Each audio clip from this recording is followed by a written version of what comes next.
We had to do this inevitable comparison. Today, we are doing a shootout between Fender's new Player II Stratocaster and PRS's venerable SE Silver Sky. Stay tuned.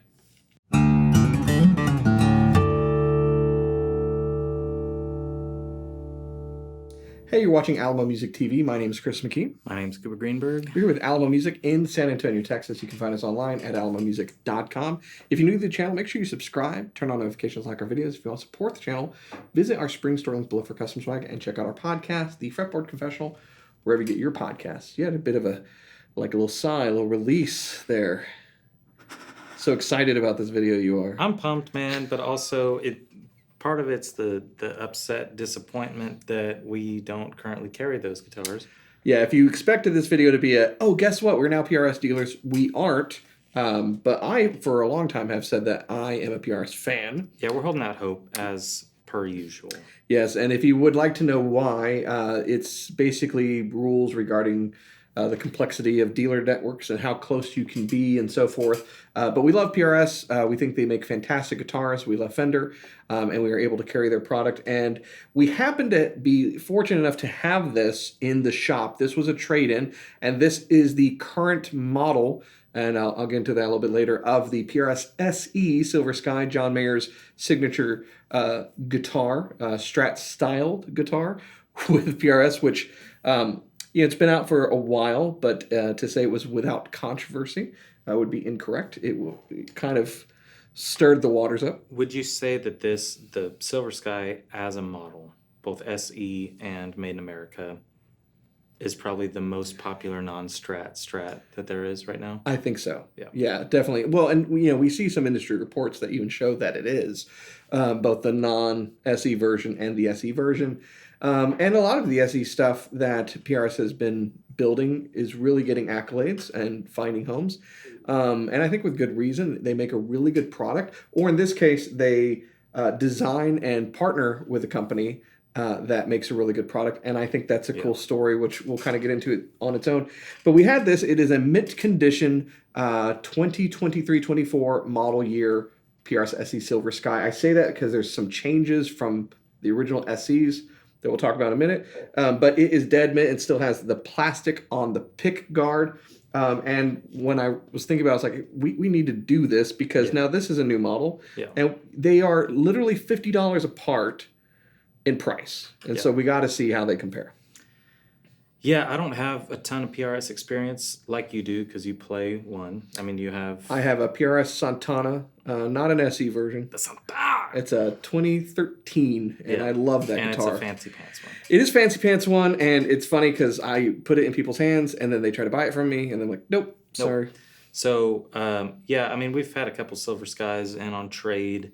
I've played a few. This is, I think, the first SE that I've played. And so...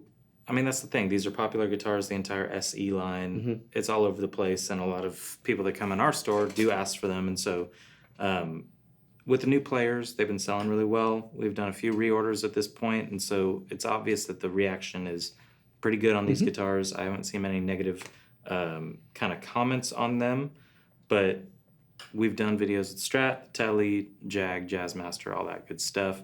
For a quick rundown, obviously... Player series, but Player 2, made in Mexico, or Ensenada, as it says up there. But which is in Mexico. For your information, that is in Mexico. Some new colors, mainly, obviously new rosewood fingerboards versus Palfero. But I think the colorways are great, aged plastics. On some of the other models, the pickups are more true to the actual model itself. Vintage style tuners, nice satin necks, and just good feeling, no-nonsense Fender guitars. Yep. They're great. And then this is John Mayer's version of a Strat that he played for years, that he then went and had PRS design. And, it's obvious what it is. That's why... Okay. So there's a lot of controversy when it came out. And I think it was unwarranted. It was unfounded. I think a lot of it was based upon Paul Reed Smith's... penchant for hyperbole, but he's a passionate builder, and I've talked to him a few times. I think all of that stuff is genuine. Everyone's gonna say, well, it's marketing. Everything can be marketing. I think he genuinely cares and loves to tinker and they're always trying to improve their guitars. So I also think with John Mayer, people are pretty polarizing around him. You put the two of those together, and they've created the best Strat ever, so to speak. It created controversy. Yeah. That being said, it does have some interesting modifications from your classic Strat design. The body's a little different. You've got the typical PRS kind of carve there for your hand. It's funny, Fender's doing something similar on like the Ultra Series, but on the back side. Yeah. So there's kind of two ways to go about that, I guess, and you can determine which one you like better. And then there's a lot of kind of massaging. The way that they change the input jack so that it's not as recessed. If you have a right angle cable, it'll fit in there a little bit easier. The knobs are different. The switch tip is a little bit different. This actually, since this happened, kind of bugs me. But it's one of those things if you stare at something too long. So, last week I was staring at spreadsheets too long and the word pianos started to lose its meaning and semblance. And I'm like, is that how you spell the word pianos? That's a metaphor for what's happening. That's what metaphor. So this line follows this body line. And if you look at a Strat, it doesn't. And I never cared until I saw that. And I was like, oh, that's true. Weird. But I still love it. I can't believe you just told me that, dude. That's gotta bug That makes me sick. So evidently it bothered John enough that he's like, okay, I'm going to switch manufacturers so that they'll change the line. I don't know if that's the case, but yeah, so that's one of the things. Obviously, it's got the birds, love them or hate them. I'm surprised about the hate that the birds get. That inlay is for the birds, am I right? I think they're cool. My guitar has it. The moons are cool, or dot or whatever. I don't even look at the fretboard when I'm playing it. But it's a calling card. Funny story. Paul Reed Smith put them on there after the fact on the guitar. He didn't think anyone would like them, and then they became popular, which was surprising to him. So go figure. Rosewood fingerboard on both of these. Real rosewood. Thank you very much. You got vintage tuners as well. Kind of, but 3 to a side, and it's a reworked PRS headstock that is a little bit more Strat-like. Go figure. And I do kind of like what they pulled off here. A lot of companies that try to, kind of do their own version of a Strat, they'll still do 6 on a side, but they can't copy the Fender one, so they'll kind of massage it. And sometimes they come out really good. Like, I think the Eggle guitars has a real nice shape, and sometimes I'm like, that doesn't look great. So your mileage may vary. But I dig that. Synthetic bone up here on the 2023 and up models. The older ones were described as bone, so whatever. And then we've got our stainless steel tremolo system. And then the pickups changed. So one thing that's interesting about these, and I want to bring this up now because you're going to hear a demo of these two guitars and how they sound different. These are the 635, which I think is supposed to be 63.5 as in the year, because PRS does that a lot with their pickups. JMS single coil pickups. So designed after classic Fender 63.5 single coils. But these, of course, are the SE version of those. They've changed since the original version of the SE. So the original version of the SE differed from the core version of the Silver Sky in that it had flat magnets on both, but the SE was not staggered, and the core version was. These are now staggered. And if you flip them over, it's weird. They have an additional kind of piece of metal in there between the pole pieces, which is like an old DiMarzio thing, which is pretty cool. And they're Alnico 5s. Those are also Alnico 5s. But I think despite that, they sound very, very different. Yeah. I did check both of these guitars, even though it's not really specified, have reverse wound middle pickups, which is pretty common. So in your second and in your fourth position, there's no noise. Yep. And they both sound good, but they sound very different from each other. And then we should talk about the feel real quick because it's one of the things you definitely picked up on. Thin neck on that. Thin neck, and with the new Player 2s, it is rolled fret edges, and it's the satin that we like. I think this neck feels great, and it's where I feel very at home with the Strat. That feels very, very different. Yeah, it's a chunkier neck. It's definitely more of a vintage profile.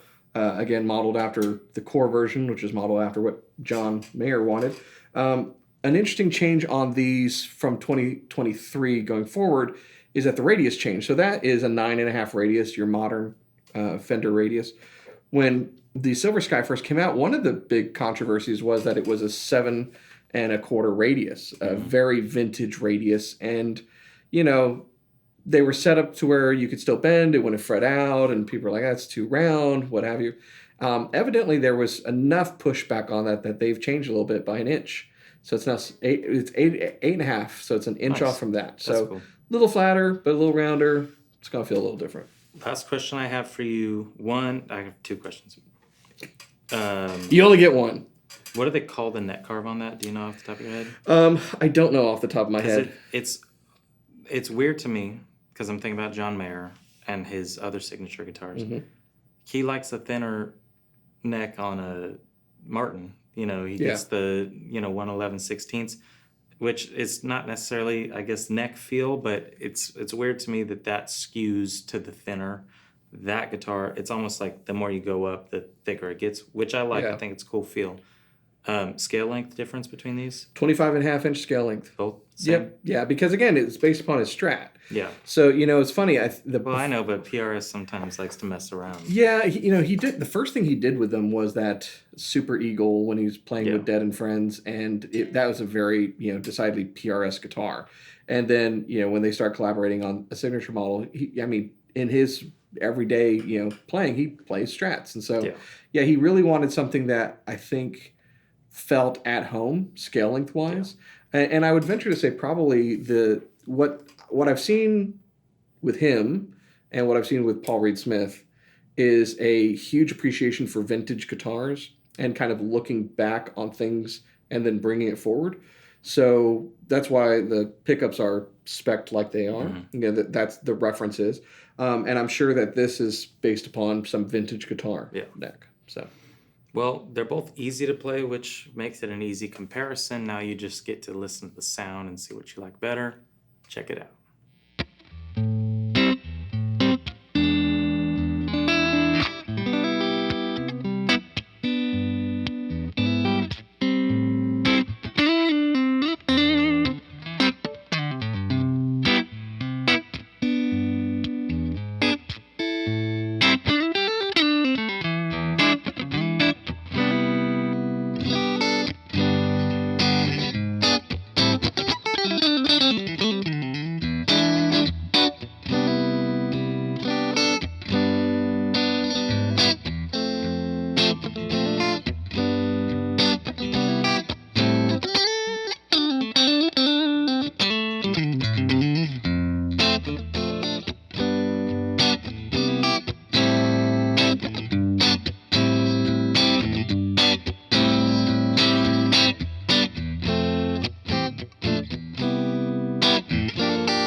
we switch guitars. You know what that means. It's time for our final thoughts.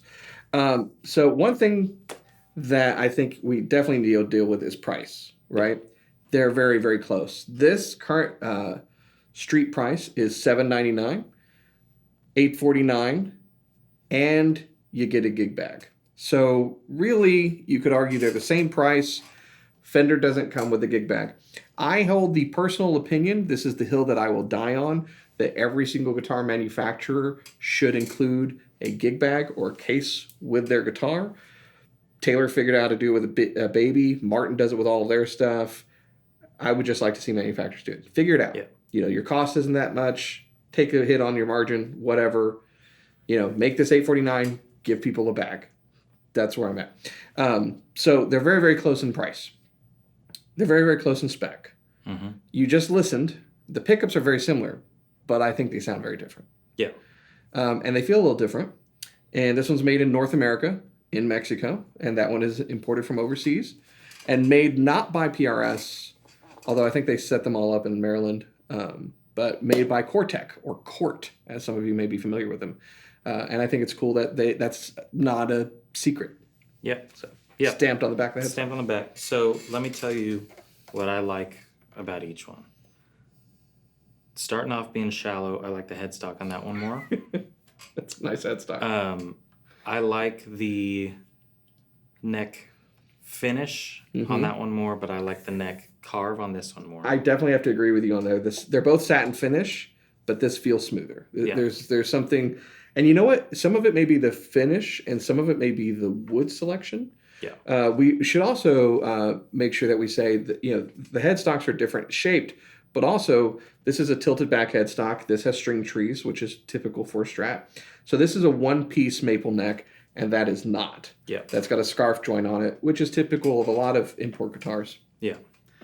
In terms of the sound, I like the in-between sounds on that better, but I like the individual pickup sound on this better, which is weird, but I feel like on this guitar, the individual, neck, middle, bridge had a little more power to them.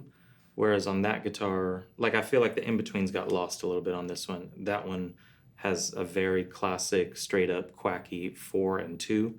So basically, if I have a song where I need the neck pickup, I'm reaching for this one. If I'm going, neck and middle, I'm reaching for that one, and I'll be happy with either one.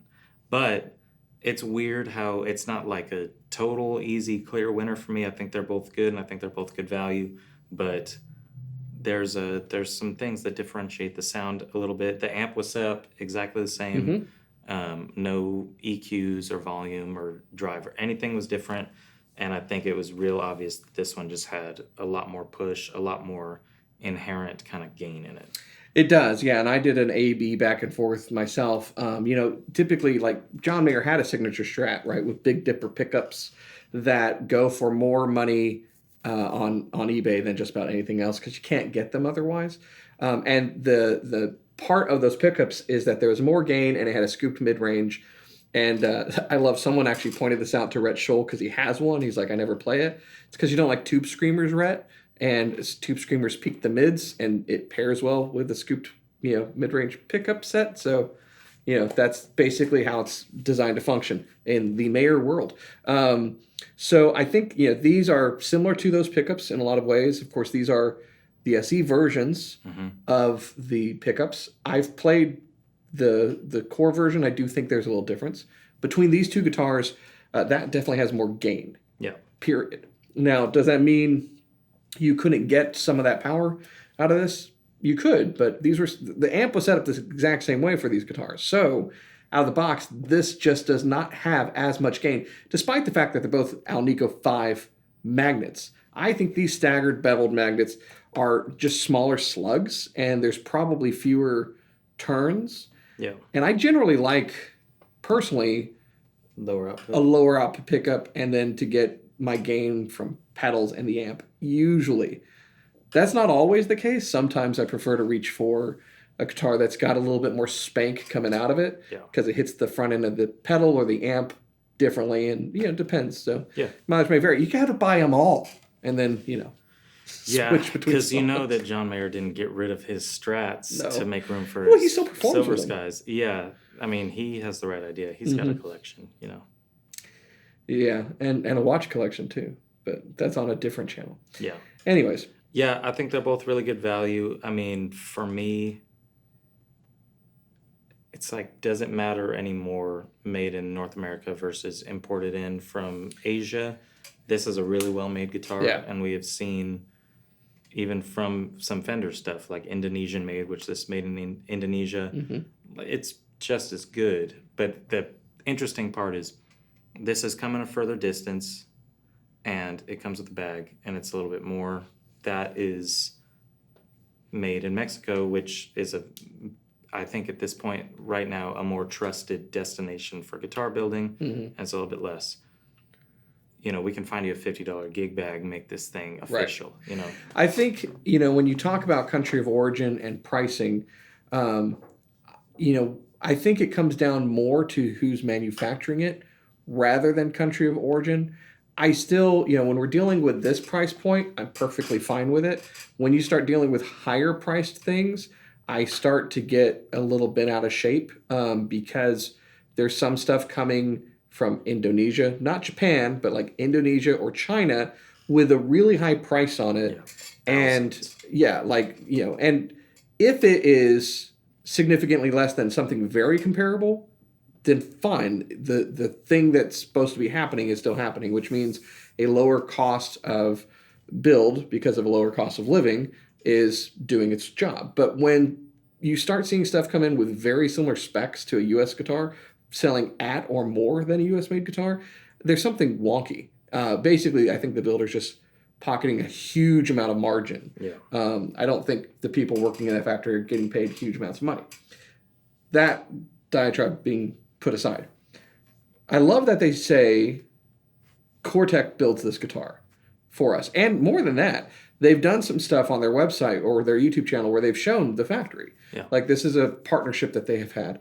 But going back to the point of it, it's who makes it. They've changed partners before. And again, there's transparency in what's going on where it's built.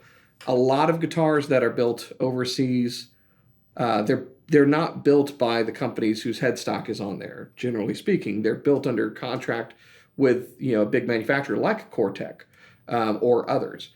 But you don't necessarily know that, and sometimes things switch, and it affects quality, and you know, your mileage may vary, so to speak. So, and I also think it's a big thing that they're setting them up in the States. So Yeah, it's good. it's a good way of doing overseas manufacturing, but it is overseas manufacturing. This is south of the border manufacturing. Which one's better? Yeah, it's up to you. Would you rather eat Indonesian food or Mexican food for lunch today? Well, I had Indian food for lunch today, so it just depends upon my mood. Right in the middle, dude. Yeah. You know how to sit on a fence, dude. So, anyhow, they're both great guitars. I'd take both actually. Yeah. Well, let us know what you think in the comments below. Yeah, definitely let us know what you think and what you think of the builders.